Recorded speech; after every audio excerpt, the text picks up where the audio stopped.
title would be Dilemmas of Being Male.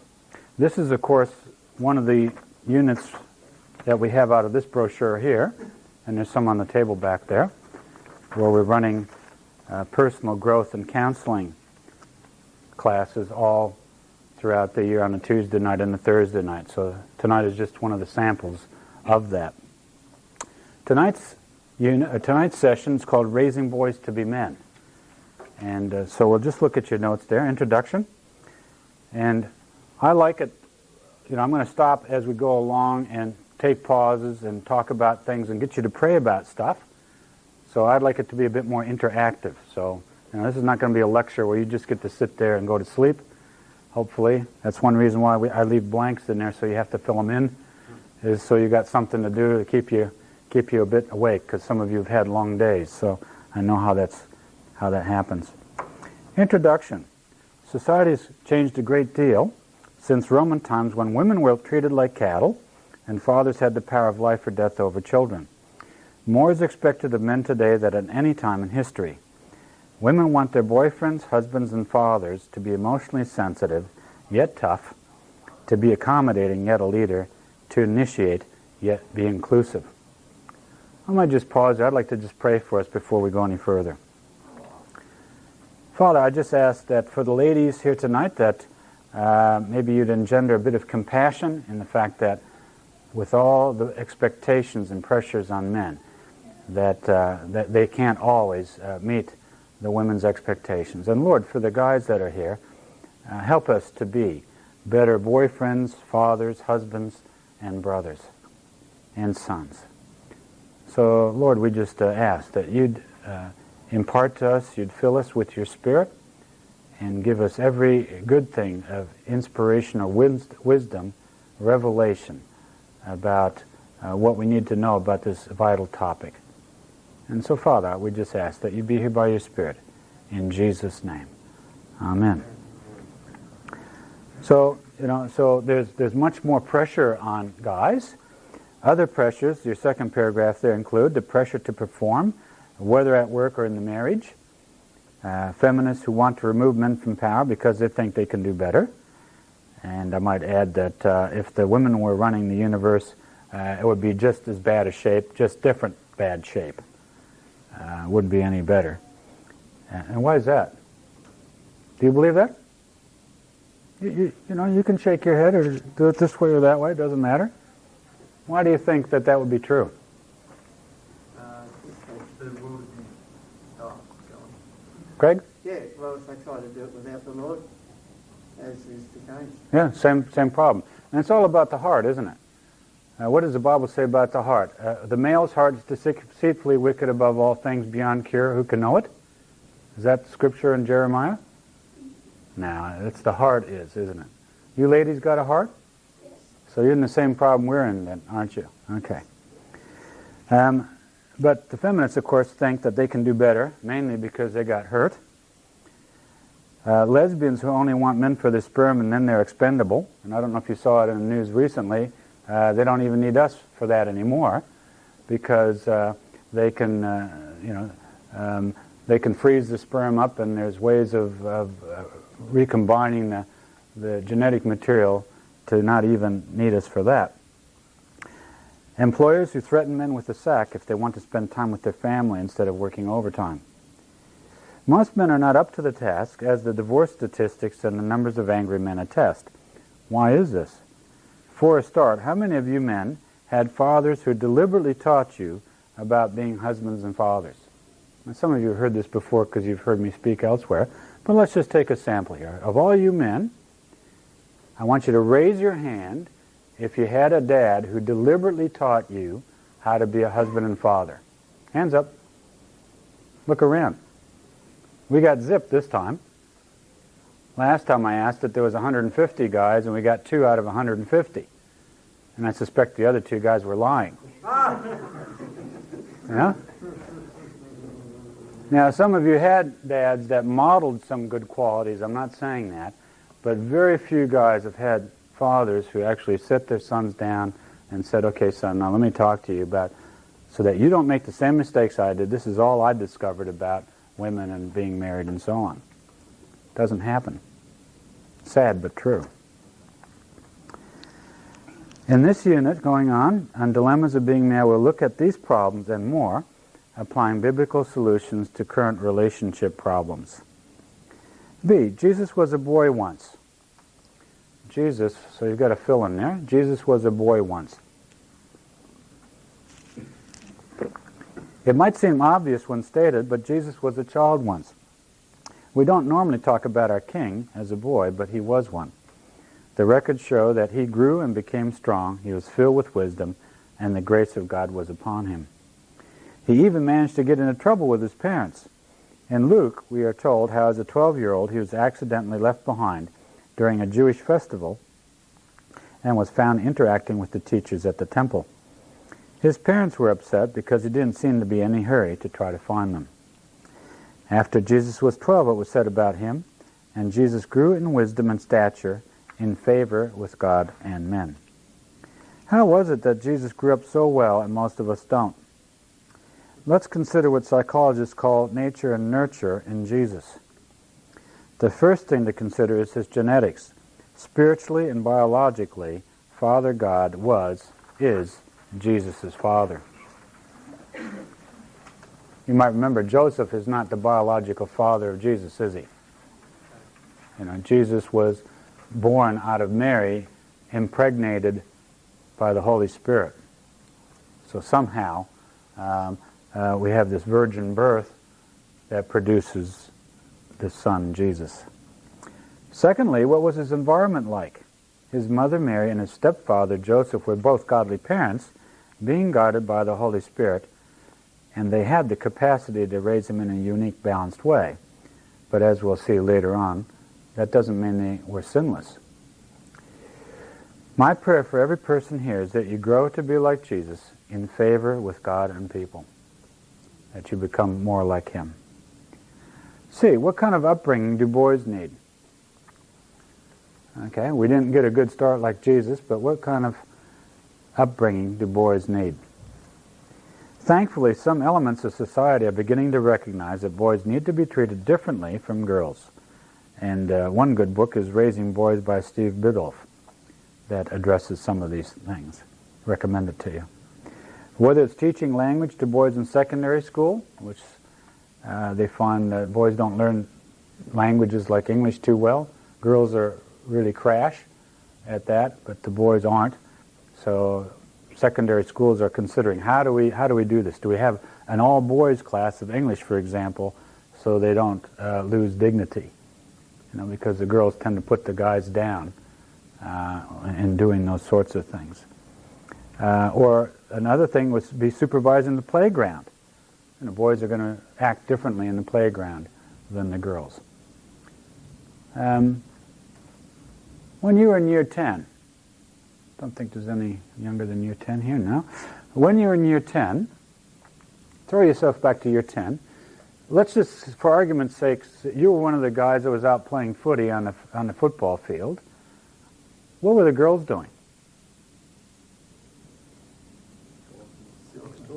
Sitting and talking. Talking about what? Don't know, because you weren't there, right? Because you were playing footy. This is true. Take a guess. We're going to ask the girls in just a minute. You don't get to answer just yet. Footy players. What's that? Footy players. They were talking about the footy players. That's true. Yep, that's true. Yep. What else? Talking about people. Yeah.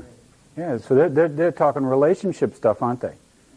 They're sharing feelings. They're talking about relationships. They're talking about the guys on the footy field. What are the footy guys doing? They're swearing and yelling at each other, aren't they? So we don't have to ask you now. We answered it. Thanks, ladies. We'll bring you ladies in later on some of these other things, because I don't pretend to be the expert here. The ladies are the experts on ladies. But is it any wonder then that the women have better social skills, better communication skills, more sensitivity emotionally? Why? Because they've practiced it longer. And we're going to look at some of these things. And by the way, tonight is just sort of giving an overview of how do you grow men into boys into men. Next week we're going to look at headship. What does the Bible say about what husbands and fathers are supposed to do? The week after we'll look at male-female differences, which is huge. The week after that, we'll look at how to make friends with your woman, whether it's your girlfriend or your wife or your mom. So romance school is the 4th session. And the 5th session is we're going to talk over some things, have a discussion, and there's some prayer that I'd like for you guys to do especially. Ladies, you're welcome to come as well, but it's primarily a prayer for some of the issues that are going to be raised here for the guys. Okay, so boys have special needs. Just finishing that paragraph. Boys have special needs. Number 1, most boys are more physically active than most girls. Most boys are more physically active than most girls. You think that's a reasonable statement? Do you think I need to present you with any sort of statistics? Well, you can look them up. All you got to do is check the hospital records.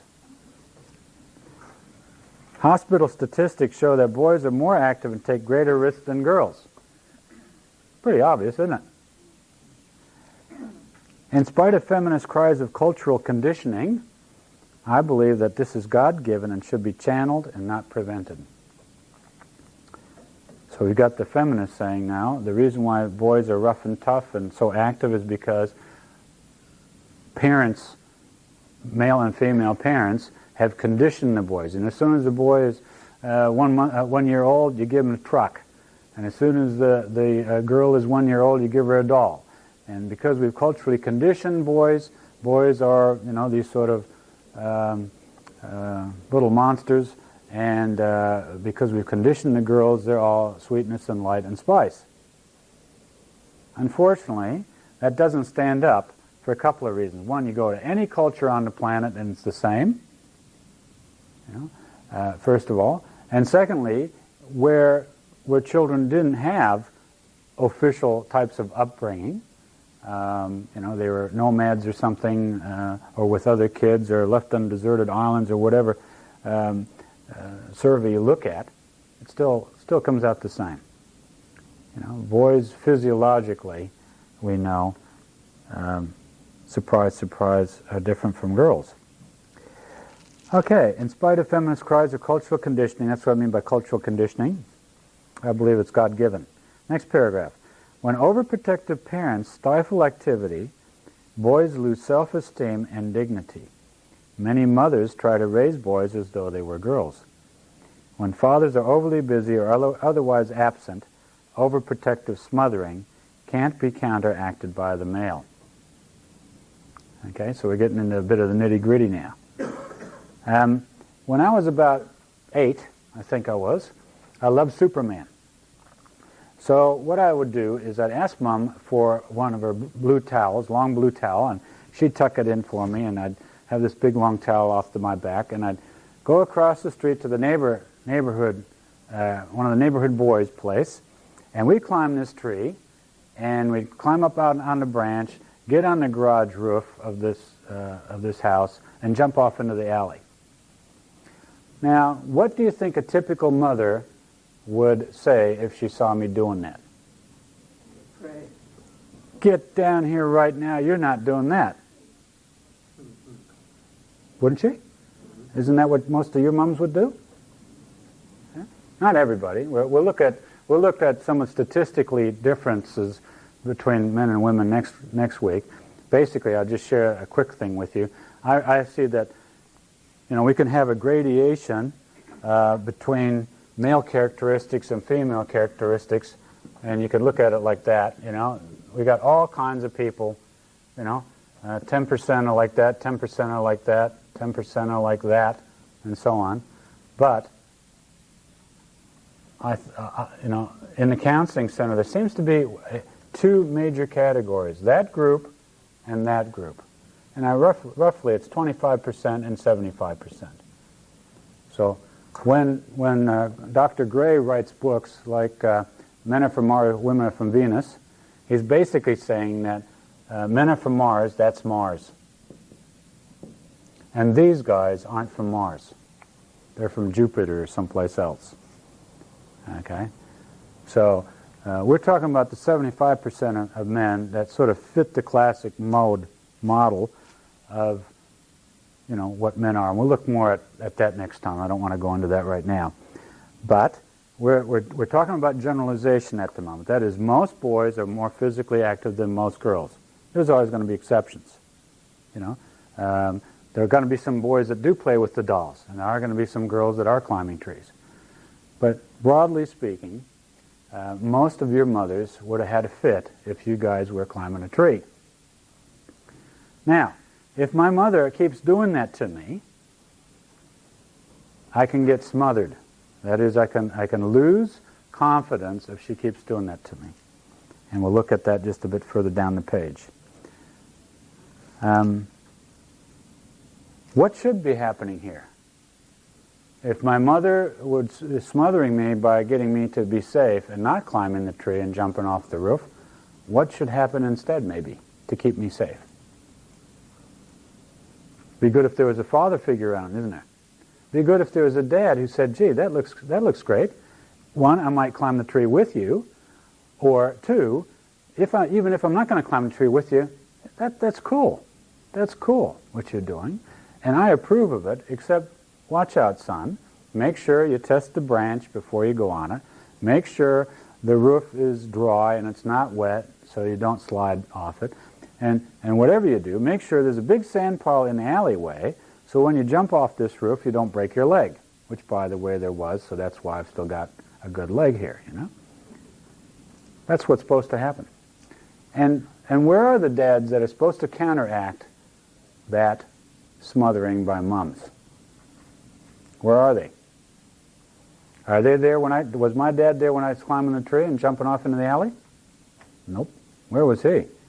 Working until 8 o'clock at night? Or on the weekend? Working around projects around the house? But no, it's, Daniel, you go play and make sure you get back before dark. And no supervision. Let's move on. Next paragraph. Significant males, such as fathers, brothers, uncles, etc., can help in this regard by giving boys a male role model who takes legal, reasonable risks. Reasonable risks. I reckon all boys need to take reasonable risks. Sports activity is a relatively safe way to keep boys active within safe boundaries. And I think that's one reason why sports are a really important part of many boys' upbringing. Number 2, boys mature through challenge. Boys mature through challenge. It's my observation that boys grow through challenge and girls through security. One way of illustrating this is through a diagram of how different types of trees grow. My wife and I built a house up in Hillsville. We had 12 acres, and we actually planted about 1,300 different trees. And I got quite familiar, I'm a little bit out of practice now, but I got quite familiar with all the different botanical names and growth characteristics. And it was quite fascinating to watch different trees grow. One of the trees we had absolute disaster with was the long leaf wattle from Sydney, longifolia. I forget what the common name is. Anybody know? Anyways, we had very clayey soil, and you plant this thing, and it'd grow like wildflower, and it would get about that big around, but if you dug just below the surface, it was only that big around. And come a wind, the thing would just tip over. So we gave up on them. And we found that to plant natives in the soil that we had, the best thing was to just put a little tube in, not the Kmart stuff, a little tube, and after 2 years, the tube was as big as the Kmart job. So different things grow differently. This is what I believe about trees, 2 different kinds of trees. Okay, we've got one tree, and as it grows, we want the wind to buffet this thing back and forth so that it is forced to put the root system down. We actually want the thing to move back and forth. We don't want to stake this kind of tree because as it grows, the wind knocking it back and forth causes it to grow deeper roots. Second kind of tree is like this. It will fall over, this one, if you don't stake it. So what we want to do for this tree is we want to put some firm stakes in it And because it's not moving around too much, it has the time to grow deep roots. Okay? Can you see that that's true about real plants? There are certain plants that that's true about. Well, I believe that this one is girls. So you can draw that in there. And this one's boys. Boys and girls are not identical. And in the broad context that we're talking about, they're not identical. They've got different characteristics. And it's amazing how many damaged boys I see because they were overprotected, and how many girls I see because they weren't protected enough. The girls did not feel secure. They had parents who said, well, we're going to treat you just the same as boys, and so you can go and do whatever you like. And the girls got into mischief, such as prostitution and stuff, and they said, man, I wish my parents had put some limits on me, and they did not. Now, of course, I'm not saying, bottom paragraph there, that girls should not be challenged or boys kept safe. I'm not saying that. Hope you're hearing that. Girls can be stretched when they feel safe. Girls still need to be challenged and take reasonable risks, just like boys, but they have to have a certain amount of security to do that. And boys can be challenged inside of safe boundaries. So it might be inappropriate for me to climb up on the roof. It might be appropriate for my dad to say, well, you can climb the tree, but I don't want you going on the roof, or something like that. Okay? So we need to keep this in context. But I think there's a real issue here of the difference between raising boys and raising girls. Let me tell you another little story. I had a lady came to me, very distressed. Her marriage was in a shambles, and she was looking at divorce. And she was telling me her story, and I said, well, okay, tell me what's happening. And every friction in her marriage revolved around the 3 boys that she had. No girls, 3 boys, and a husband. And after a while I thought, gee, there's a pattern developing here. And so I said to her, look, I'd like you to read the book Men Are From Mars, Women Are From Venus. And I explained to her that I thought some of the friction was, the boys would get dirty, and she'd try to, every 10 minutes, she'd try to bring them in, clean them up, put a new set of clothes on them, and then they'd go out the door, get back in the muck again, and, it's driving her nuts, doing piles of washing that much every day. And her husband kept saying, don't worry about it. Just leave them out there in the mud. At the end of the day, when they finally come in for the last time, that's when you put clean clothes on them. And the wife is going, this is what you got to do. Husband's going, this is what you got to do. And they had these bun fights all the time. And what it was, of course, is the husband was right. Being a male, he had a little bit more insight into all this. And the lady had no idea. Why not? What sort of family do you think she was raised in? All girls. She was one of 3 or 4 girls, no boys in the family, didn't understand about these rambunctious little critters called boys, and God gave her 3 of them. God's got a sense of humor, He does. And after she read the book, this is the only client I've ever had this happen to, but after she read the book, all her marriage problems disappeared. Just like that. Because all she really needed to know is that it was okay for the boys to be different. And when she accepted that, she just said, well, I've decided that, when the boys are out on the weekend, when Dad's around, you got them. And, just make sure they don't break a leg or something, because I'll get upset. And Dad was fine with that. She was fine with that. The boys were fine with that. Everything worked out well. It was a one-issue counseling session. Any comments so far?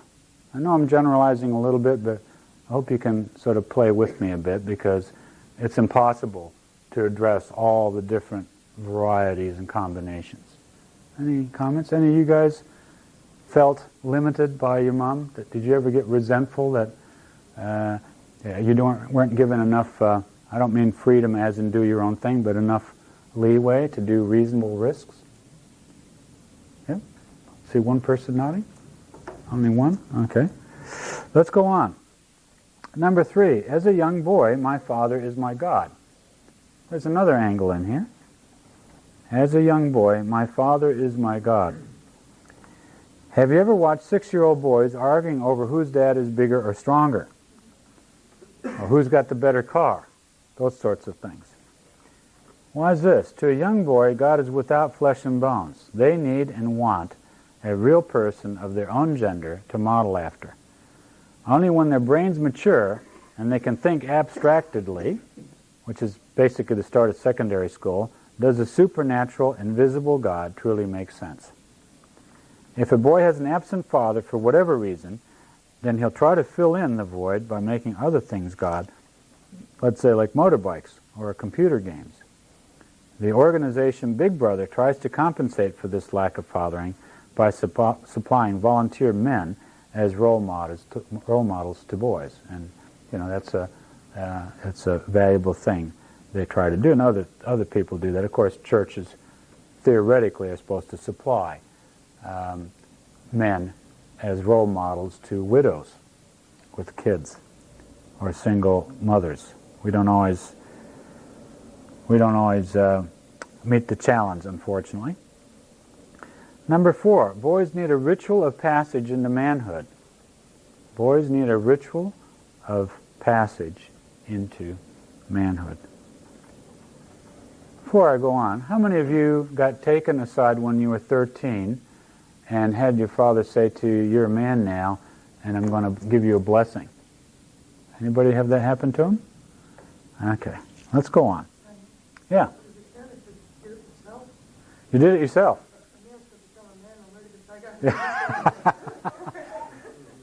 Yeah, well, how'd you go, Nick? Yeah. Yeah. Yeah, well, let's read on. In most cultures around the world, there's a time when boys are considered men. Except in Western materialist cultures, this is at puberty. Many tribal cultures have some sort of ritual for inducting boys into manhood. The Jews have such a ritual called a bar mitzvah. It appears that God intended some sort of ritual proclaiming boys to be men, thus giving them dignity and a sense of purpose. Only in Western culture is this right eliminated. And the lack of direction and dignity in teenagers is one of the causes of male suicide in Australia. Depressive suicide in third world countries is relatively rare. We've got a suicide rate in Australia that's amongst, I think it's shifted a bit, but I think it was the 20 to 24-year-old group was, I think, the highest in the world at one stage. And we've got a serious problem with young men killing themselves. Aside from 80-plus men, that's actually per capita, the highest suicide rate is actually the 80-plus men. But aside from that, it's the young men, around 20, that have record suicide rates. And why do you think that? Why would this culture instill such a high suicide rate when it's almost unheard of for a 20-year-old to kill themselves in a third world country? You'd think with all the poverty of India or other places like that, you'd say, well, life's really tough and it's not worth living, so I'll kill myself. Now, it's actually the reverse. Poor countries, they don't kill themselves. Rich countries, they do. What do you think some explanations for that? I was suicidal when I was 17. Disconnection. I spent 4 years in Germany, came back, all my friends had disappeared and didn't want to know me, strange school, ahead of the grade, lousy at sports, lousy at academics. That's depressing. Performance orientation, and I wasn't up to scratch. I was not the star athlete. Craig? Yeah, I think it's probably to do with the family in poorer countries. The family needs to work together. Yeah, connection. Support of the young. That's it. Yeah, there's a relationship going on here. And I think depression is primarily a sickness of being isolated and feeling disconnected. I mean, there's chronic depression, which can be a brain chemical imbalance, but I'm talking about the emotional kind of.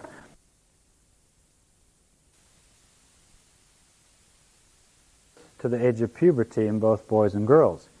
Again, this is not to say that fathers are irrelevant before 13, heaven forbid. However, as young people move into teenage years, the father's impact becomes greater, or absence of the father becomes greater. As we saw above in Section 2, fathers need to supply boys with challenges and girls with emotional and body image safety. How do fathers do this in our busy, busy world? Genuine challenge. I'm not sure I got the answers, people, but we need to be doing it. Mothers must learn to hand over responsibility of sons to a male model at puberty. At this point, the job of developing a man is mostly finished for the mom. If mother doesn't back off, the boy may put female as an idol in his heart and be subject to seduction. That's a big statement. I'm going to explain more about that later. Okay? That's a heavy. That's a heavy. If you get it, you'll understand a lot of what I'm going to be talking about in the next couple of sessions. Number 6, all children need their father's blessing. All children need their father's blessing. A final aspect of raising boys today, although certainly not the final say, and by the way, let me just say, these are just a few points out of what I could be talking about this for a week, okay? And if I try to do all the, bring in all the statistics and all the surveys and all the things that have been written, I mean, it'd be a year. So this is not meant to be inclusive. These are just some thoughts that I'm presenting to you. I've been counseling 15 years. These are just some thoughts I'm presenting to you about what I see as where it goes wrong and why guys are struggling. Okay, that's what this is all about, these 5 sessions. Why are men struggling? And so, these are not the totality of all the points that should be made about this topic. But a final aspect that I'm going to talk about in this section is the fact that all children need encouragement and unconditional acceptance. In ancient days, this was done by both an event, a ritual blessing, as well as a day-to-day process of affirmation.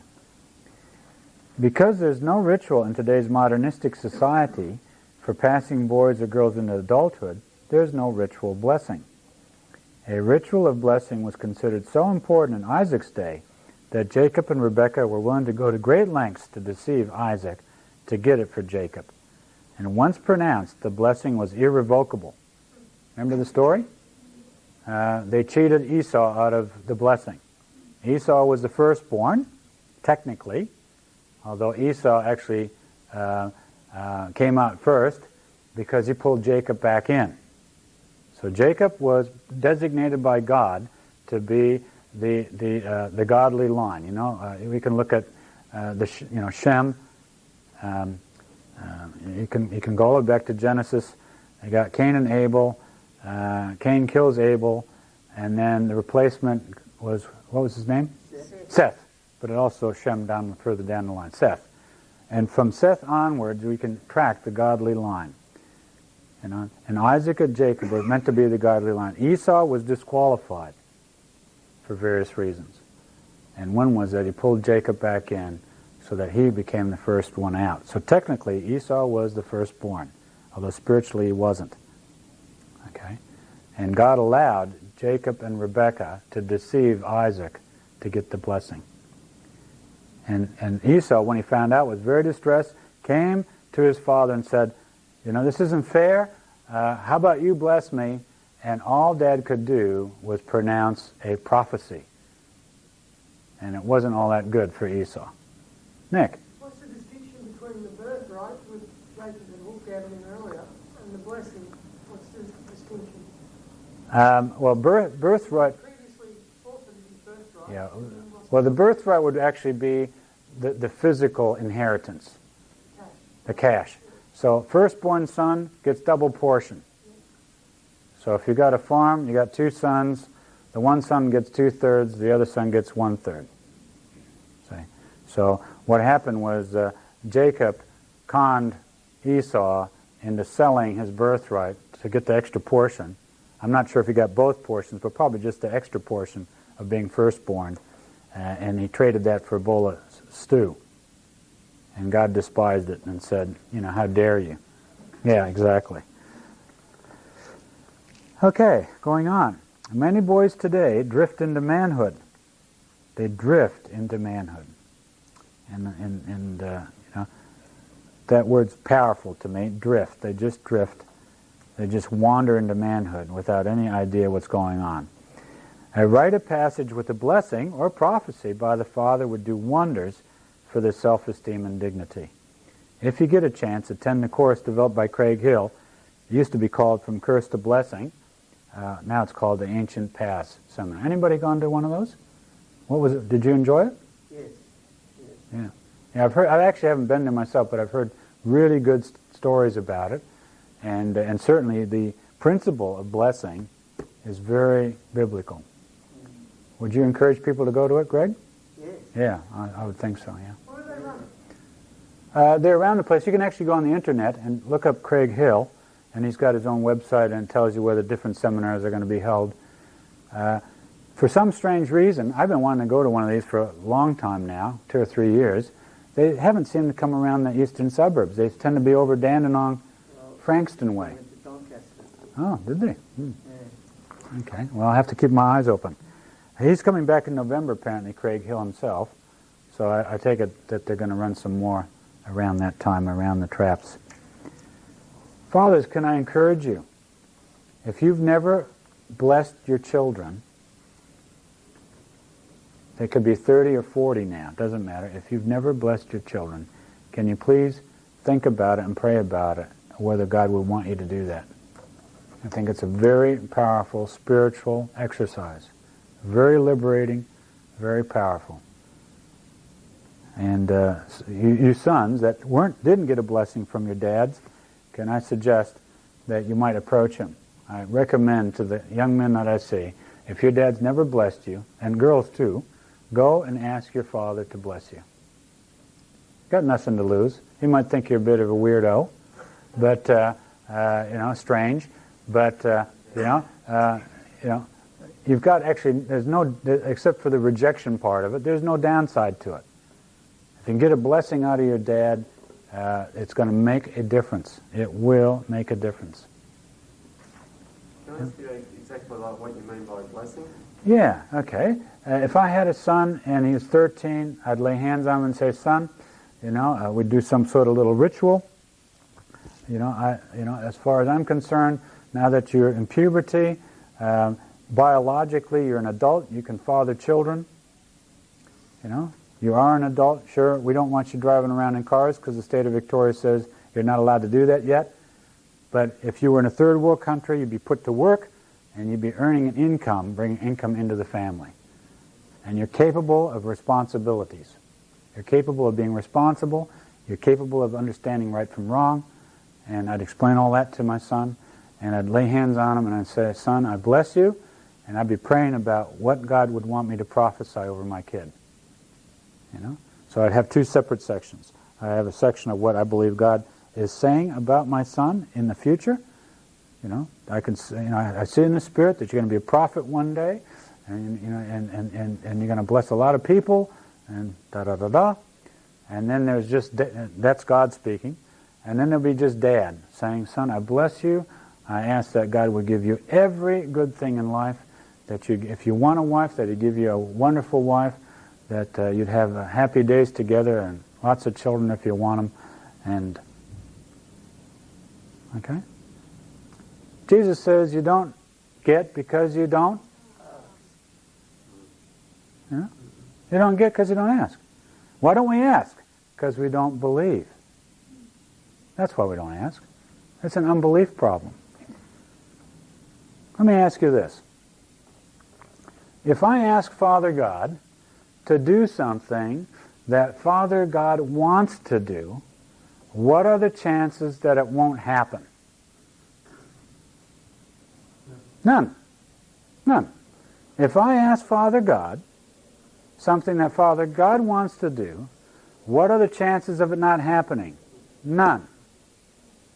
How much faith do you need for that? None.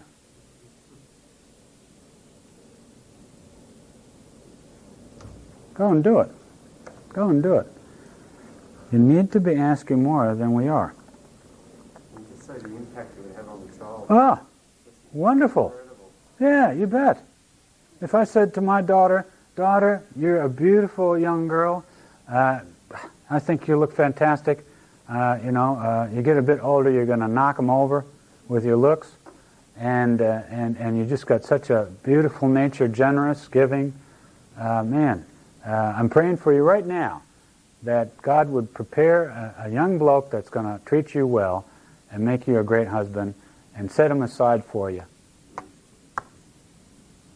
What would that do to some girl? Would you like your dads to do that to you too? I bet you would. Go and ask them to do it. It's never too late. Nick? I knew one guy who absolutely gummed it with his daughter, that when she got into high school, about that age, it was like a birthday or something, he organised with her wife he was going to have a date. Just get all done up in a big dress. They got picked up in a hired car and took her out to a restaurant. And he said, you're a grown woman now, and I'm really happy to see the way that you've grown. And he took her out and escorted her through the end of it the whole night. And at the end of the night he said, "There's a lot of guys going to know this. And if any guy's interested in you and he doesn't treat you the way I treated you tonight, he's not the guy for you." And she never had any trouble with all the heartaches that most of us go through in secondary school. He didn't have to tell her or explain anything because he just did it in his heart. Yeah, that's it. That's it. Yeah. Yes. Just going back to the son dying to the father. Yes. That could cause, I believe, a great healing, a great opening. I don't know if people heal or what, but it's an opening that they mightn't say that the very first time that the man goes and says it, that the father, it'll unleash. There's something there. There will be a great healing come. You bet. Well, it's a supernatural thing that God has invented for human beings. And it's available for us. So one, you're quite right. It's a supernatural impact way beyond what just the words mean. It's not just psychological. And the second thing about that is quite right, and that is, we'll get into this the third session, but one of the biggest tragedies for most men is that we think a lot of good thoughts, guys, about women and other people, and we keep our mouth shut. The tragedy is that I'm thinking good thoughts about my wife and think, gee, that looks good on her. But do you think I open my mouth and say it? No. Well, what an idiot. I mean, what a lost opportunity. My wife then gets insecure, she gets crook at me, we have marital problems, and then I almost have to invent flattery to make her feel better. When I could have prevented the damage so easily by just out of my heart, as I feel these good fuzzy things towards my wife, to actually say something. Now, do you believe it's most fathers' desire to bless their kids? Yeah. So why aren't they doing it? Duh. Why aren't they doing it? Well, of course, one of the problems is we've got a guy called Satan who's out doing what? Blinding us. He doesn't want us to know this stuff. And that's one of the reasons why God put it in a book. You can burn 1 million of these things and somebody will print another 1 million off the press. Pretty hard to get around that. But he can come along and just go, whoosh, you're not going to bless your kid. So I just merely, life goes on. My kid's 9 years old. I'm thinking, I'm going to bless him when he's 13. Next thing you know, he's 16 and go, rats, missed it. Which, of course, is another lie. Never too late. But the principle's in there, and I read the thing, and I say, aha, principle. Bless your children when they're adults, or bless them when they're kids, or bless them before you die, whatever. Daniel, what if your parents are unbelievers? I don't think it makes any difference, Maria. It's a supernatural thing that God set up for the whole human race. And this is the strangest thing. The non-Christian cultures are doing this, and the Christian cultures aren't. Now work that out. Yeah. Because of things like the World War took away fathers and Yep. and killed so many fathers. Yes. Yeah. And That's that true. was the That's devil true. work. That's true. There's lots of those sort of reasons, and that's true, Greg, because there is the devil out there causing that sort of trouble. Absolutely. But I can learn truth. I can learn truth and decide I'm going to do things differently. Not the same as what the culture all around me is doing incompetently. I can choose to be competent in the things of God. Let's go on. D, bonding to a parent at puberty. And I want you to just close your eyes, and I want you to ask Jesus this question. Don't read ahead, because I don't want you to be contaminated by rational thinking here. I want you to just close your eyes, and I want you to ask the Lord this question. Okay, this is the question. Who did you bond to at puberty, your mom or your dad? Who were you emotionally connected to at puberty, around age 13?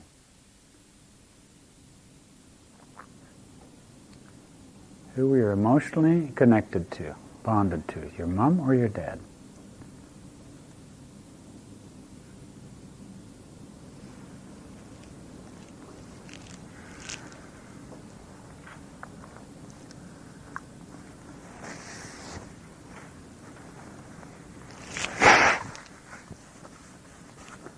How many of you got an answer? Okay, about half of you got an answer. Now, depending on that answer, we're going to have to do some praying the 5th session on our workshop, but I'm going to explain what the significance of that is now. Now, it's significant for you ladies too. It works the same way in reverse. I've written all this from a male point of view, but those of you that are, hopefully you're here because you want a male point of view, but it also works in the reverse. If I bonded to my dad as a girl at 13, I'm going to pick up Dad's characteristics, whatever they are. If Dad's an emotionally sensitive guy, I'm going to probably be an emotionally sensitive girl. Whichever one I connected to around puberty is what I'm likely to be absorbing as an emotional nature. And because most mothers have a emotional nature, female emotional nature, if I'm a lad and I'm bonding to Mom, guess what I start absorbing? A female emotional nature. Is that a good thing or a bad thing? Well, we'll see. It's something that's a mixed bag. It's got its upsides and its downsides. It's not what God intended. Thankfully, all things work together for good. That's right. Thankfully, all that works together for good for those who believe. So even though I screw up and I do the wrong thing, God manages to twist it around so I get a blessing and other people get a blessing out of it. But God did not intend young men, 13-year-olds, to bond to their mother. Their dads are supposed to be spending quality time with them so that the boys bond to their father. And that's not happening very much at all these days, for lots of reasons. Let's go on. Number 1, female as the source of life. Female as the source of life. Who gave the name Eve to the first woman? Don't look ahead. Who gave the name Eve to the first woman? God or man? God or Adam? Adam. End of chapter 3, you'll find it, after the fall. Eve means the life-giving one, or the mother of all living, or the source of life, depending on how it gets translated. And why did he do that? Before we go on, those of you that have heard me talk about this before, don't answer.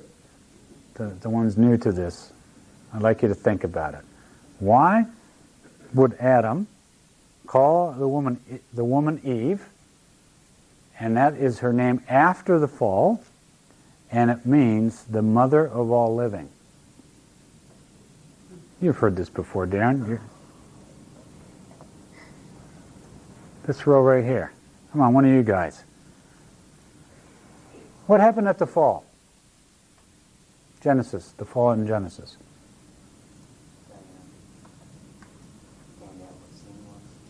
Okay, so they demonstrated to the whole world, to us today, what sin's all about. Okay, God said, don't eat of that tree. They go and they eat of that tree. Boom, bad things happen. Okay, so they disobeyed. And before they disobeyed, what sort of connection were they having with God? Were they connected? Yeah, they were connected. They were spiritually alive. They're connected with God. They're walking in the cool of the evening. And if they want to know about that rose bush over there, they just say, God, what are you trying to do there? And God would tell them. Fall comes, they get rejected, they get kicked out of the garden so that they don't cause any more mayhem in the garden. And it's then, after the fall, disconnected from God, where Adam calls the woman Eve. And what's happened is this. Adam could see spiritually before the fall. He's now blind, and instead of seeing into the heavenlies, his vision has narrowed and narrowed and narrowed, and Adam's got tunnel vision now. He can only see in the natural. So he looks at the female and he says, female there, kids come out of her, kids don't come out of me, therefore, she's the source of life because the children are coming out of her. Now, did Adam get it right? Well, which are we talking about, the natural or the spiritual now? In the natural, do the babies come out of the women? Yes. All you guys that said no, you're talking what? Spiritual, aren't you? Now, how do you know who is the source of life, Greg? That's it. So, how does Greg know that God is the source of life? Somebody else answer this, not Greg. How does Greg know that God is the source of life, not Eve? Nope. Well, that's true, but that's not how Greg knows it. I'll give you a hint. Blessed are you, Greg, because my Father in heaven told you this thing. Revelation. That's it. Revelation. Spirit of God. How many people out there in the world would say that God is the source of life? Come on. How many out there say that God is the source of life? Yeah. Why not? They don't know. Why don't they know? Hasn't been revealed to them. Why hasn't it been revealed to them? Because they don't want to hear it. Why not? Because if they did hear it, they'd have to change their lifestyle. Why don't they want to change their lifestyle?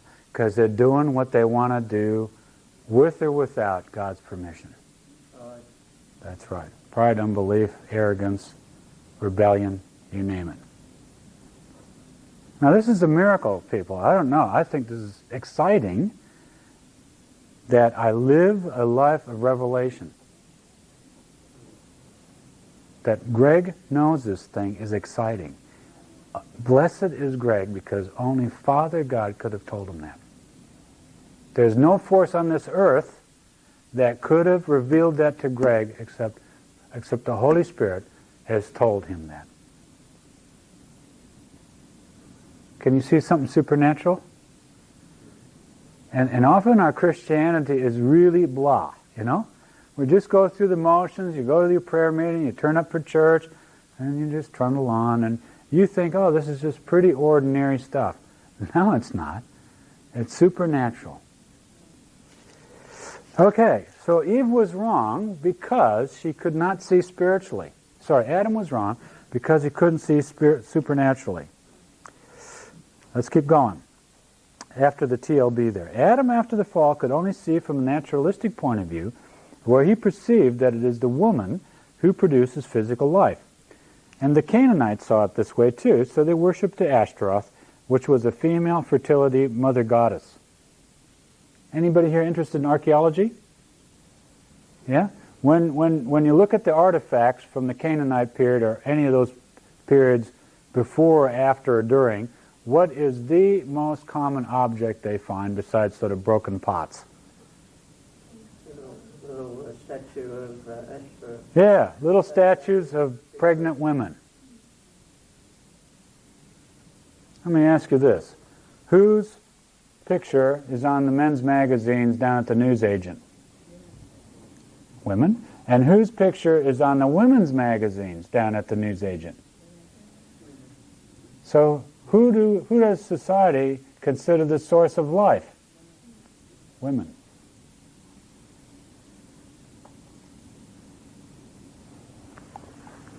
It's either God or it's women. They're left out. You haven't been pregnant lately, Nick.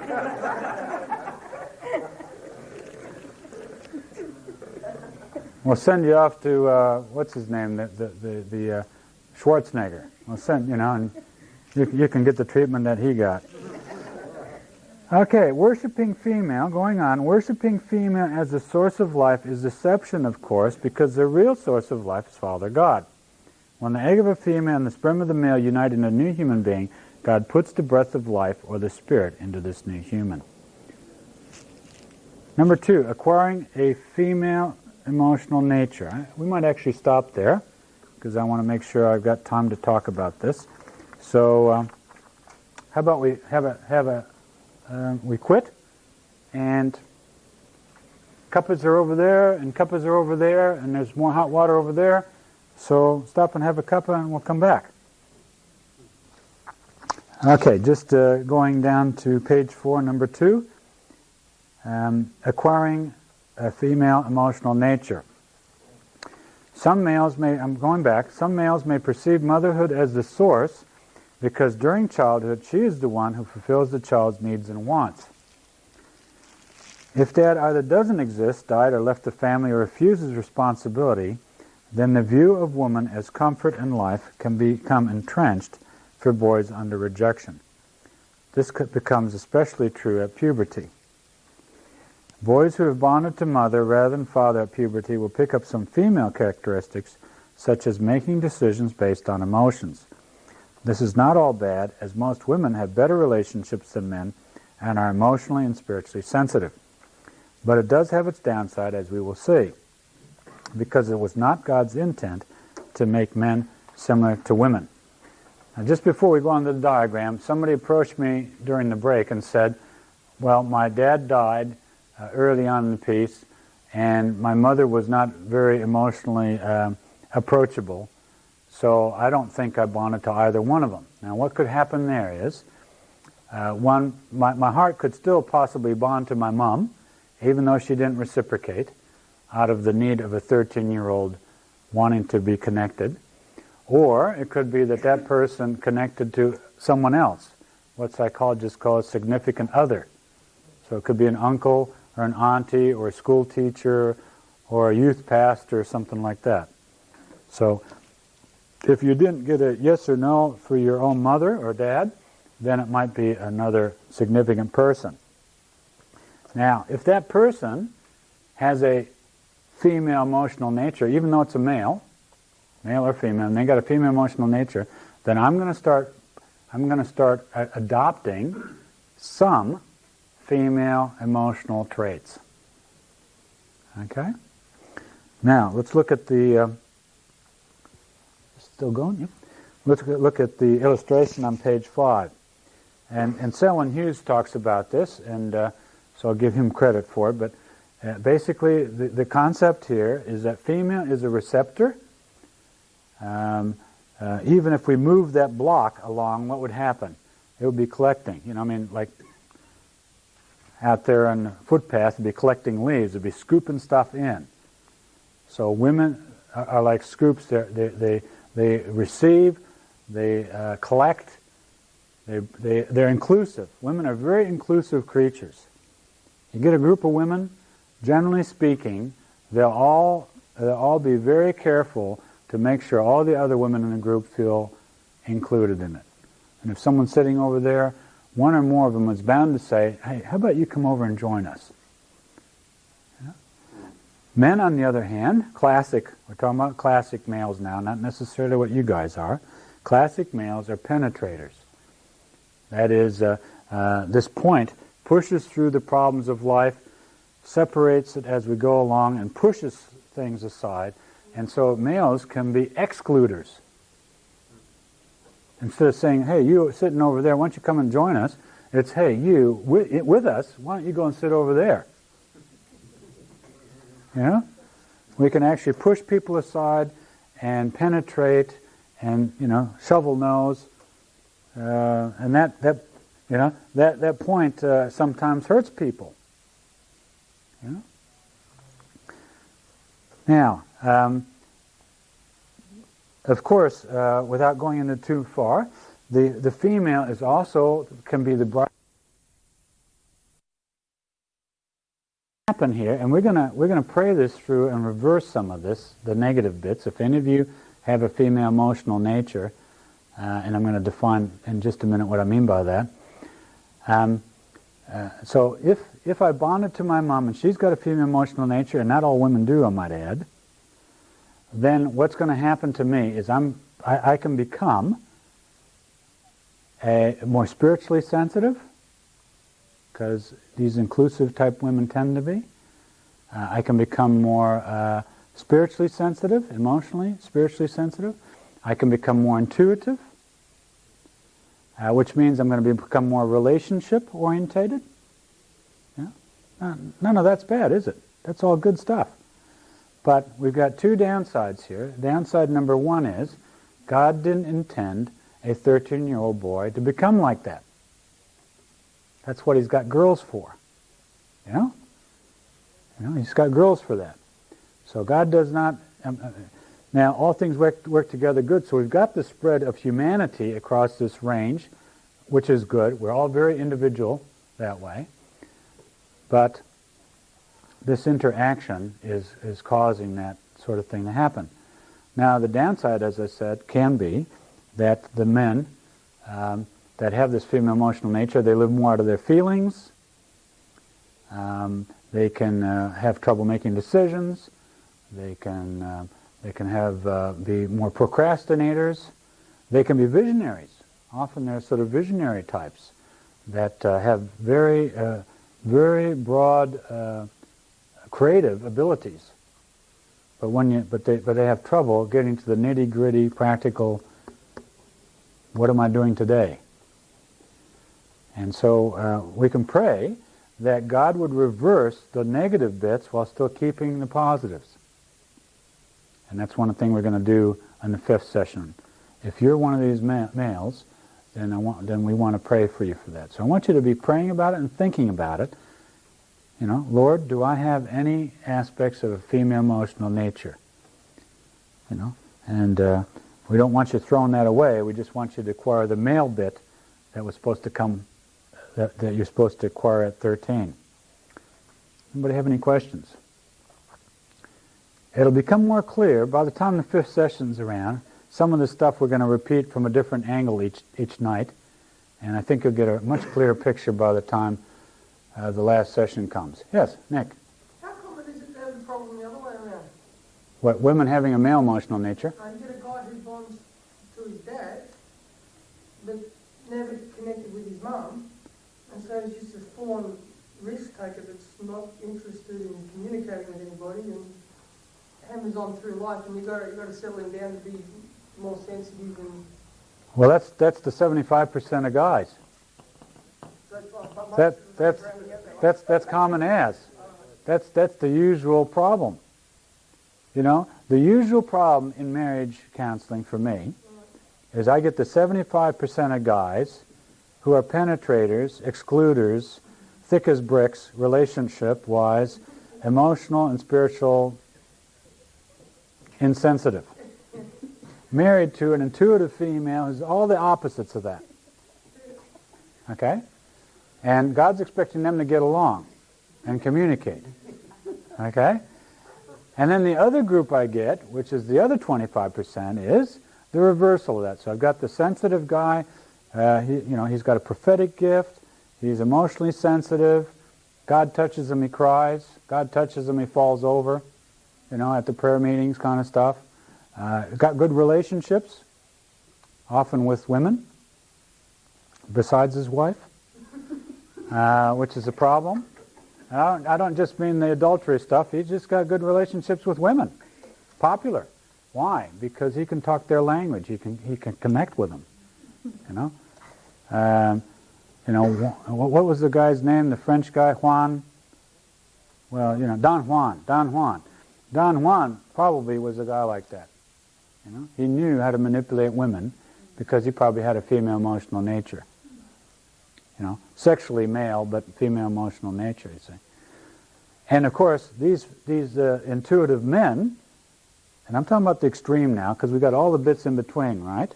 I'm just looking at the extremes. I don't get to see the balanced ones. I get to see the extreme ones.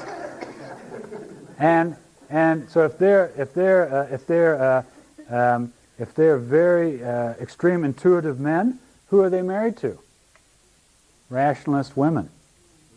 She's the doctor or the lawyer or the accountant. He's the musician or the artist or the worship leader.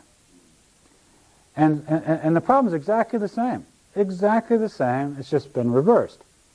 So you got 75% are like this, and you got 25% are like that, but the issues between them are identical.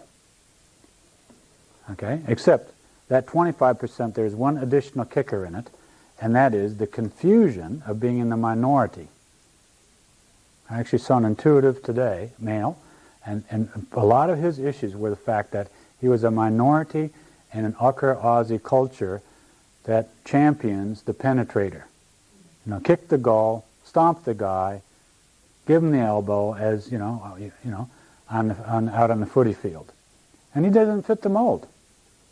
And so what are some of the words he would have got in primary school? Wimp, wuss, homo, pervert, pufta. And of course he's not that. He's a sensitive male in a non-sensitive male culture. Well, that's pretty isolating, isn't it? Any questions? Now, some of the most fantastic men I know, both today and in the Bible, were these sorts. I suspect that King David had some female emotional nature to him. Who else? Come on, who are the other intuitives in here? John. Apostle John? Right? Apostle John, he's big time. He's big time intuitive. Writes the book of Revelation. Well, no rationalist ever did that book. No way. Paul couldn't even conceive of writing a book like that. Who else? Sure, Isaiah. Who else? Ezekiel. Yeah. Probably the whole list of prophets would fit in that category. Okay? Who are the rationalists? Moses, Paul. I don't think Abraham probably was. I think Abraham was probably a mixture. But certainly Saul, Paul, Peter, Mark, Luke. Okay? So we're not saying these people are good and these people are bad. We're just saying they're different, but they've got different challenges. Okay? We're talking about different challenges. Can I ask a question there? Sure, Greg. I've heard that between the 16th and 23rd week, that the boy child in the womb sends a message to the mother and she produces a hormone which destroys the corpus callosum, the connection between the right and left hemisphere. Yep. But 15% of boys, that doesn't happen. Yep. So would they be the ones who have the ability to converse with women and more emotionally involved and so on? There's certainly a physical component in this. And again, I'm not saying that it's the actual bonding to mom per se that is doing all this. It could be that they were already conditioned because of physical. So physically, they were already more relating to female. So when puberty comes, who are they going to drift towards? The mom rather than the dad. So I'm not saying that the bonding itself has caused this. There's lots of other things involved. But if I know that I've bonded to Mom, then I know I'm more likely to be that sort of a person. Okay, let's go on. Number 3, men lose their commission when under female. Men lose their commission when under female. Men who have a female emotional nature often struggle to lead. They often are relationship rich but lack wisdom and have trouble making decisions. The Bible describes them thus: if any of you lacks wisdom, he should ask God, who gives generously to all without finding fault, and it will be given to him. But when he asks, he must believe and not doubt, because he who doubts is like the wave of the sea, blown and tossed by the wind. That man should not think he will receive anything from the Lord. He is double-minded man, unstable in all he does. Now, I'm not saying that it's only the female emotional nature people that would do that. Okay? I'm not saying that either. But that's a good description.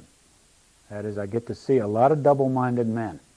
And some of the rationalists are double-minded because of unbelief. Let's go on. Men who receive their strength from women, like Samson, have lost the right to lead. God's word says that Adam was created first, not woman, and so Adam has the right to lead. 1 Timothy tells you that. Man, of course, men can't boast about that because all things have come from God. Men are meant to be the covering or head of their family. In 1 Corinthians 11, let me just read it to you. There's a principle here.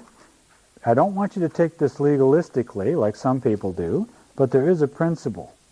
So let me read it to you, what the principle is. I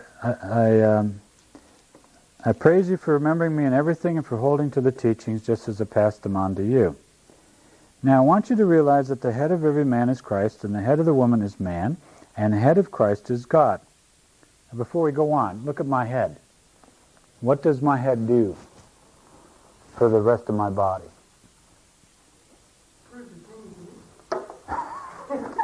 Thank you. Well, it talks, it governs, it listens. It does all the 5 senses except for touch. It feeds this body. It breathes this body. It controls the body. There's not too many functions that the head does not do for the body. So if Christ is my head, what does he do for me? Everything I just said. He's listening on my behalf. He's speaking on my behalf. He's breathing on my behalf. He's feeding on my behalf, etc., etc. And what is the male supposed to be doing for the wife? Exactly the same. Let's go on. Every man who prays or prophesies with his head covered dishonors his head. And every woman who prays or prophesies with her head uncovered dishonors her head. It is just as though her head were shaved. If a woman does not cover her head, she should have her hair cut off. And if it is a disgrace for a woman to have her hair cut off or shaved off, she should cover her head. A man ought not to cover his head, since he is the image and glory of God, but the woman is the glory of man. For man did not come from woman, but woman from man. Neither was man created for woman, but woman for man. For this reason, and because of the angels, the woman ought to have a sign of authority on her head. What's that all about? Well, if you're a good brethren, you'd be going around with a little hat or bonnet on or ribbon or something as a token covering if you were the female. And you're not going to see any brethren with long hair, males that is. So they're taking this literally. They're taking it literally that men should have short hair and that women should have long hair and that men should not wear hats and that women should wear hats. That's the literal meaning of that, the naturalistic meaning. So all you guys that got long hair here, shall we go out and shoot you? And all you ladies who aren't wearing a bonnet right now, should we do the same to you? Come on. No, why not? Isn't it realistic? Well, just a tad. Just a tad. But what is Paul trying to say here? There is a principle here, though. What's the principle? Father God is Jesus' head, Jesus is my head, I'm my wife's head. So why should I not cover my head? Because it represents my head, who is Jesus. Another way of looking at it maybe is connection too. That is, I want to be connected with God, so I don't want anything between me and Him. Okay? So, spiritually, I'm to have short hair and be uncovered, and my wife spiritually should be long hair and covered. That's the principle. You got that? All right. Sometimes that can manifest in the physical. Well, sure, but and I don't blame the brethren for wanting that as a symbolism. Fair enough. If I deliberately go out and make that a symbolism, that's what I'm trying to achieve, why not? Why not? We've got all kinds of symbolism in society. But the problem with a lot of these symbolisms is what? Everybody forgets what it's actually there for, and it just becomes a rule. Well, why bother? Remember in the Old Testament, that's exactly what happened to Israel. Israel was going and sacrificing bulls and sheep and oxen and whatever, and 1 minute they were sacrificing the oxen in the temple, the next minute they were worshiping Baal and sacrificing their firstborn son, roasting it to Molech. And what did God say about that? When you sacrifice to me, it's a stench in my nostrils. Stop doing it. So, if I'm just doing something out of legalism, my heart's not in it. God would rather I was hot or cold, but if I'm lukewarm, He's going to puke me out. And He'd rather that I not sacrifice to Him, because it's not going to make any difference. It's an insult if I do. If I'm going to worship Molech, just go and worship Molech, and don't mess around with trying to appease God. Nick. Another question. Okay. Any comments? Okay, let me just finish this up and get back to you in a sec, Nick. So the last paragraph there. Men are meant to be the covering or head of their family, but spiritual covering important rather than physical. If they have a female emotional nature, it's like they have spiritual long hair, just like a woman. Okay? And that's what our prayer is going to be on the workshop, is some of you need your hair cut. Some of you guys need your hair cut. And some of you ladies need to put a bonnet on and grow your hair long. Spiritually. Okay? You with me? Nick? With this thing here about, like Samson lost his right to lead, Yes? and you got all that thing about God being the source of life and women being the source of life. Yes? How does that fit in with all the stuff that Proverbs goes on about, where it says, like, drink water from your own well, from your own cistern, Yes? and why should your strength be given over to someone else and stuff like that?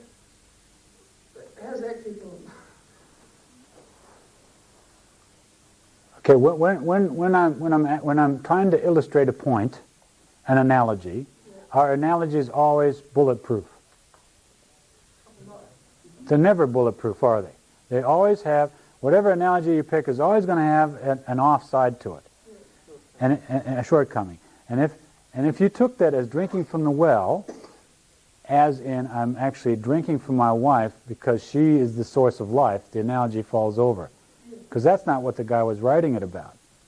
He's saying, stay home, have sex with your wife, don't be out there drinking other people's wives in. Drink your own wife in. But he's not talking about that women are the source of life. That's not what that analogy is about. So that's where the thing falls over. You're trying to apply it as though God is saying, make women the source of life, drink from them. No. Okay, number 4. Why do we need promise keepers? Question. Don't read on. Why is the largest group of Christian men in the world called promise keepers? Exactly. Simple. Any of you ladies here ever had men make promises to you that they broke? Well, you haven't been around long enough if it hasn't happened to you. You've been pretty sheltered if it hasn't happened to you. Imagine that. The biggest Christian group had to call itself Promise Keepers. It is a huge problem. You know, it would be one of the biggest problems I'd have in the counseling room is that guys who say one thing and do another. And women are sick of it. Even Christian men. Oh, absolutely. Absolutely. Yeah. Unfortunately, a lot of Christian men aren't that much different from what's happening in the world, partly because the world has invaded the church so much, which is another issue. Got a comment that Yep. Christ is the head of the man, Yes? and Christ doesn't break his promises. Yes? And the man representing Christ breaks his promise Yeah. to a woman. That's Yeah. pretty horrendous. Yeah, well, it's true. Yeah, God sees it that way too. You bet. Why would guys, now see how real you guys can get here for just a moment. Be honest. Why do you guys make promises you don't keep? I know why I do it when I've done it. Let me give you an illustration. Little Johnny, your boy, comes up, says, Daddy, Daddy, can I go to the footy on Saturday? Oh, look, I'll talk about it in a minute. Daddy, Daddy, I want to go to the footy. Oh, look, just hang loose, you know, I'm doing something. Daddy, Daddy, I want to go to the footy. Oh, okay, yeah, well, I'll take you to the footy. Now, piss off, you know. Isn't that what happens? And then Saturday rolls around, Dad thinks, gee, you know, I haven't had the car in for the service for a while. Got to, you know, the motor's acting a bit strange there. It could be the piston. I better make sure I take it into the shop. Johnny goes, but Dad, you promised to take me to the footy. Well, son, you know, life's tough, and hey, what can I tell you? You know, it wasn't my fault. You know? The car needed attention. You know, the car needed attention. You know, it wasn't my fault. Isn't that what happens? You bet that's what happens. Now the guy didn't deliberately mislead his son. I mean, the guy didn't. You know, most men are not malicious. I want to say there's more malicious women out there than there are men. There really are some very wicked, deliberately wicked females out there. And not that many men. You know, men's crime is basically ignorance for the most part. Ignorance and low self-esteem. Now, women have low self-esteem too, of course, but I see that guys get trapped between their ignorance and their low self-esteem, and they get stuck, and they don't know what to do and you know, how to get out of it. And so that's Dad. That Dad right there put his foot in it, promised because he was in pain, he was trying to avoid conflict, he didn't know how else to handle it, and he blurted this thing out just to get the little pest out of the way, you know, so he could actually think about what he really wanted to do on Saturday. And he did that with his wife, and he does it with his mom. Let's go on. Bottom of page 5. There are many men today who fall into the trap of seeing female as a source of life. This means they will let a woman draw them away or be seduced from God's purposes. You might want to underline that. That's a key phrase. Now, I use the son here as the example of men breaking their promises, but they're doing that to their wives, their mothers, their girlfriends. God. And God, that's right. I mean, here's a row of fairly young guys that aren't all married off, are you? Yeah, one. I'll talk to you three single guys in the middle there. But no pressure, no pressure. That's it, no pressure. Now, let's be honest, because I was a young guy once, too, before I got married, single. So I know the score, and I'll know if you're lying, because I was just like you. What's your track record like for when you say to your girlfriend you're going to be there at 6? How many times out of 10 do you get there at 6 o'clock? 7 out of 10? You're doing good. 7? 5? Now, it's a little bit unfair because you guys are Christian, but there's a stack of guys out there, if they do it 2 out of 10, they'd be doing well. Why is that? Because male-focused stuff. You know, 75% of guys are these rationalists, one-track mind types, They're working on their car. They lose track of time. You know, they just got to polish up the wheels now, and before they drive over to the girlfriend's place, and they didn't realize that they were that dirty, and it takes them an extra half hour, and they get there a half hour late. They also know that the woman's going to take another hour to get ready after that. That's their excuse. That's their excuse. You going to let them get away with that? Don't you let them get away with that? Okay. The trouble is, though, the serious trouble here is that if I am bonded to female and under female, and I'm seeing female as a source of life, then I'm being seduced away from the purposes of God. I'm not talking about sexual, of course. Sexual is easy to spot. And by the way, just a little clue here. I want to go there, and I don't want to go there. Yeah, some other time. Maybe the week after next I might talk about that. We better keep going, because I want to finish at 9:30 as close as possible. But seduction, the way I'm using the word seduction, is being drawn away from the purposes of God. Now, why would I be drawn away from the purposes of God if I see women as females as a source of life instead of God being the source of life? Come on. The woman's the idol. Keep coming. Hey, if I see whatever I see as a source of life, what's it mean to me? Life. Life. Life. Life source. Blood. Water. Oxygen. I die if I don't get the source. I die if I don't get life. Yeah? And you're right, that women are going to be the idol in the guy's heart. So we've got all these guys around that are idolizing women. So what happens when they get on the internet? They look up sites that idolize women. What sort of sites are those? Pornographic sites. Other sorts of things. They don't have to look them up, they come looking for you. Well, that's true too. But if whoever my life source is, if I get cut from that, I'm going to be devastated. So if I'm Jesus, let's just talk about Jesus rather than saying if I'm Jesus. If Jesus, the night before he died, he was in agony, so much so that he sweat blood. What's the primary reason that he was so in agony? Well, two reasons, right? Because he was what? The weight of the world's sin was on him, and for the first time in eternity, he's cut off from who? The source of life, who is God. So, Father is Jesus' source of life. Source of life gets cut. Jesus devastated. Right? Boyfriend gets jilted from girlfriend, who is his source of life. Guy is devastated. Okay? And only an idol can devastate you.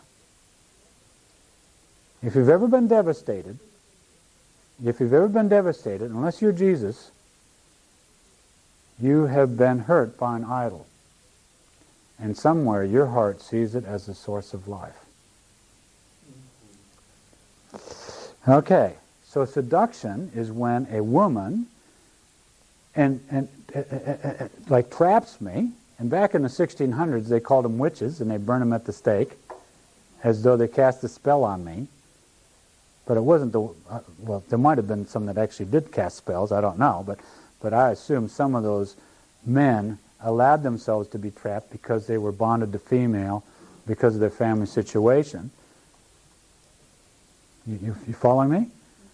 So, if a woman physically seduces me and I have sex with her outside of marriage, I've just lost my right to lead. You got that? If a woman seduces me, and I'm using sexual at the moment because that's the most obvious, outside of marriage, in fact, even inside of marriage, it doesn't matter, I have lost my right to lead. But it's a whole lot more subtler than that. I can have my mom saying, Danny, I'm unless you do what I tell you to, I'm not going to love you anymore. Emotional blackmail. And I cave into that. You know, I've just been seduced away from the purposes of God, and I've just had my genitals cut off. Spiritually. Spiritually. Okay? That's why that thing is so important, that sentence. That means they will let a woman draw them away or be seduced from God's purposes. The result is that they're unable to make decisions, or they make promises they seldom keep. Page 6. Men need to learn to not avoid conflict by getting the old lady off my back.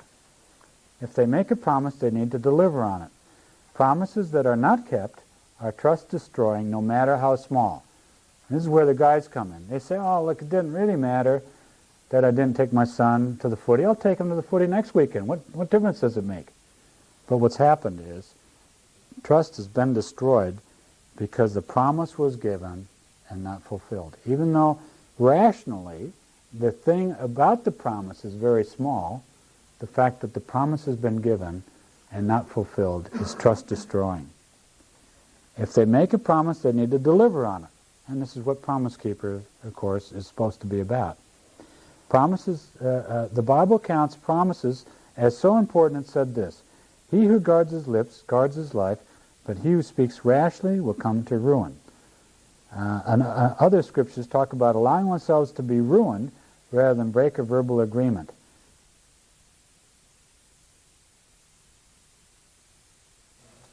E, personality inheritance. Personality of your father. Who do you respect more today? Your mother or your father? We're not talking about emotional connection now. We're talking about respect. If I asked you right now, who would you be more proud of saying, my mother's name was Dorothy, my dad's name Werner? That is, do I want you to know me as son of Werner, Werner's son, like the Scandinavians do, Werner's son? Or do you want me to be, or would I rather be known to you as Dorothy's son, son of Dorothy? Yeah? And I want to be known as Werner's son. So that means right now, on a respect, honoring kind of respect, I want to be known as my father's son. Could you have neither? You could.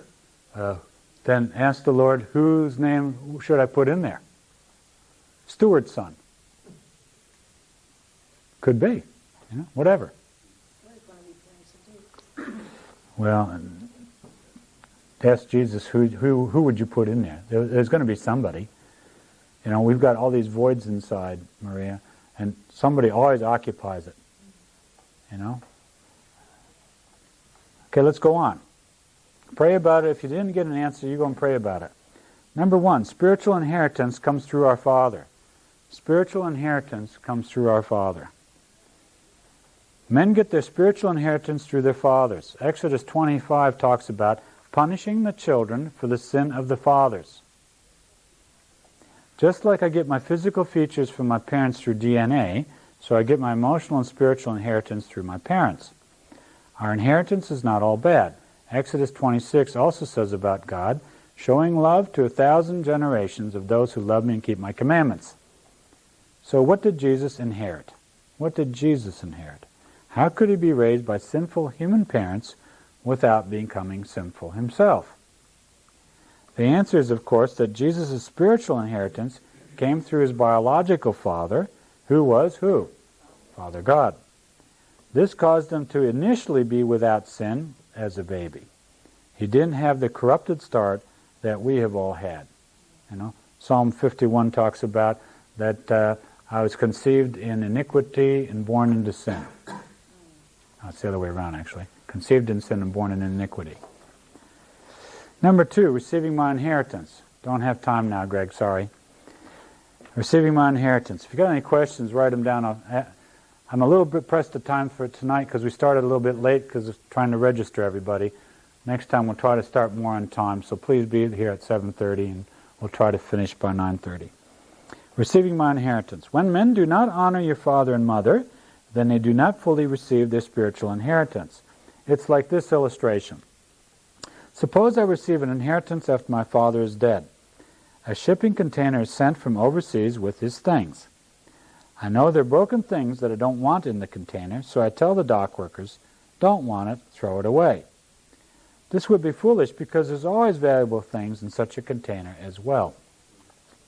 The most logical thing to do is to accept the container, open it, go through the things in it, throwing away the junk. Agreed? Okay. So it is with our spiritual inheritance from our Father. We need to keep the good bits and throw out the bad. But initially, just like Jesus started out perfect, we start out sinful. I'm a chip off the old block. We're going to talk about this more in later sessions, and I'm going to give you a bit of my testimony, how I was a chip off my old block and what that meant for me, and how, with God's help, I overcame it. We will pray for men to receive their inheritance from their fathers rather than mothers in our workshop. But first, we need to honor our Father and receive our inheritance. More on that in today's homework. F, male gender identity. Boys who do not have a strong male role model can become gender confused. A major influence in boys becoming homosexual men is the lack of fatherly love and acceptance towards their son. In other words, this homosexuality primarily is a same-sex problem. You know, male homosexuals lack male love and acceptance. Female homosexuals lack female love and acceptance, primarily. Okay. Often this comes about by time-poor fathers who've not given their boy quality time. Of course, if they have an abusive father, boys can hate their gender as well and could bond to caring female figures, inheriting from them and thus blurring the gender distinctions even more. So that would even emphasize acquiring more of the female traits even more. G, conclusion. Men have been misunderstood and often falsely accused by women of deliberately hurting them. It's my experience as a counselor that most men are not malicious, but in ignorance hurt those they love. That's not an excuse, however. God expects higher standards from us than that, as we will see in the next session on God's calling to be male. But men have some legitimate complaints about how to cope with all the pressures that women, work, and sometimes God puts on them. H, homework. 1, make a characteristics of all the characteristics you got off your dad, whether physical, emotional, spiritual, or personality, a stock take of your inheritance, such as the shipping container. You will need to pray through this at the workshop.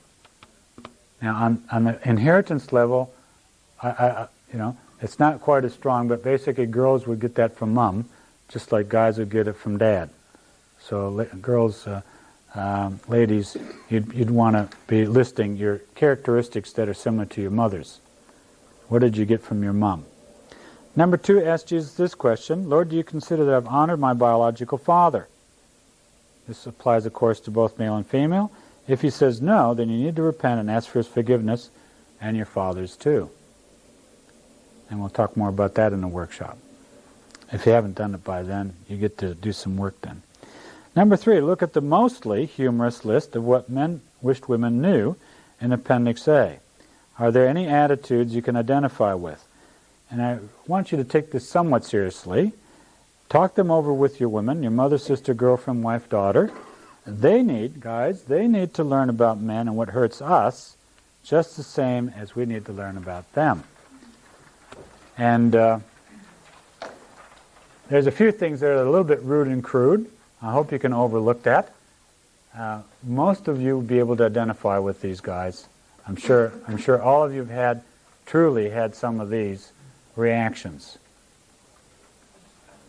Okay, and some of them really are funny. So have a look at it. Hope I didn't offend you by giving you this, but this is how men really think. And if you don't really think like some of this, you probably got a female emotional nature. Nick? This is carnal man without Christ. That is carnal man without Christ, yeah, but my old nature is carnal man without Christ.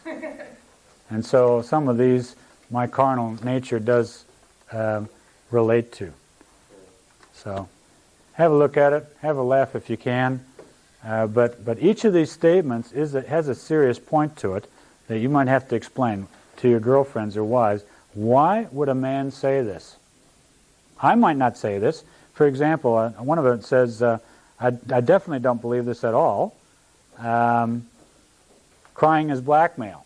I don't believe that for a second, that crying for women is blackmail. But why would other guys feel that? Why would men feel as though women crying is a blackmail? You should be able to explain that. You should be able to explain that. It might not apply to you, but it's going to apply to your wife's brother or uncle or cousin or somebody out there. So you should be able to explain why guys would say these things, people. Because women need to know that. And if you don't know the answer, come and see me. Okay, let me pray for you.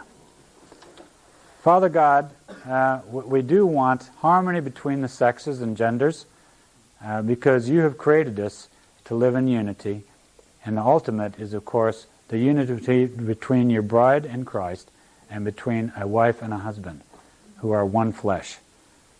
And so we're one flesh in you, Lord, one spirit. We abide in you and you abide in us, and we are one. And we just thank you for the miracle of that. Help us to be one with you, Lord Jesus, and help us to be one with our spouses, if we have one. Help us to understand the gender differences that we need to overcome to be in harmony. And so, Lord, I know you've been speaking to many of us here tonight, that you've said some things that we need to process and pray about. And so I just ask that you'd help us to do that. In Jesus' name. Amen. Good, thanks for coming. And if anyone can stay behind and help us a bit with some of the cuppas, putting stuff away, and the chairs need to be stacked against that wall there, up the back. We'd appreciate it if you could help us there. Next week is on headship and what God's calling for men is.